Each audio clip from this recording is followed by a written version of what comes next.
আমি আমার বক্তব্য শেষ করলাম। আমাদের কিছু ইম্পর্টেন্ট গেস্ট আছে, তাদের বক্তব্য শোনার জন্য অপেক্ষা করবো। ধন্যবাদ।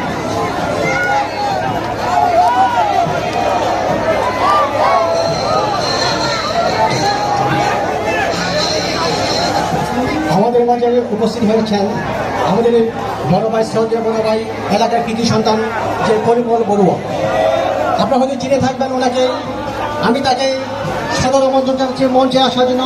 তিনি নির্বাহী সদস্য, বাংলাদেশ আওয়ামী লীগ চকরিয়া উপজেলা সাংগঠনিক সম্পাদক, হিন্দু বৌদ্ধ খ্রিস্টান ঐক্য পরিষদ, কক্সবাজার জেলা।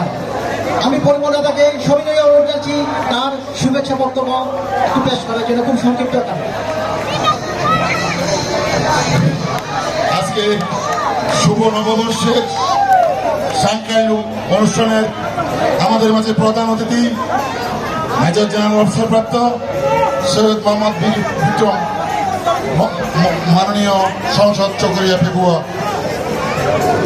আমাদের মাঝে উপস্থিত আছেন চকরিয়া উপজেলা নির্বাহী কর্মকর্তা ফখরুল ইসলাম। আমাদের মাঝে উপস্থিত আছেন চকরিয়া পৌরসভার বারবার নির্বাচিত কমিশনার মুজিবুল হক, 3 নম্বর ওয়ার্ডের কমিশনার হানিফ, ছোট ভাই হানিফ। আমাদের মাঝে যার নেতৃত্বে আপনারা আজকে ঐক্যবদ্ধ শুভ নববর্ষ পালন করতেছেন।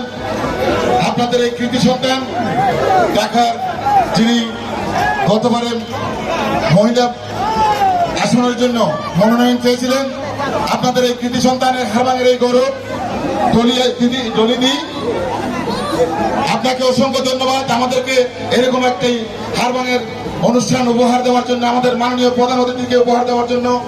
আমাদের মাননীয় এমপি আপনাদের গ্রামের সব খোঁজ খবর নিয়েছেন এবং আপনাদের যে অভিযোগ, যে দাবিগুলি দিয়েছেন তিনি নিজ হাতে গ্রহণ করেছেন এবং নিজ আমিও প্রধান অতিথিকে অনুরোধ করব আপনার এই দায়িত্ব হারবাঙের আপনার নিজের হাতে 5 বছর উন্নয়নের হাত আপনার দিয়ে করতে চাই আমরা, এবং আপনার নিজ হাতে আবার নিজ দায়িত্বে। আমি আমার সংগঠনের পক্ষ থেকে আপনাদেরকে শ্রদ্ধা, শুভেচ্ছা এবং অভিনন্দন।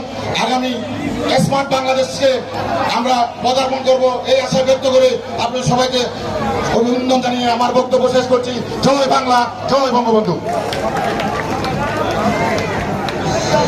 এবারে নৃত্য পরিবেশন করবে আমাদের, আজকে আমাদের সেই আকর্ষণীয় নৃত্য পরিবেশন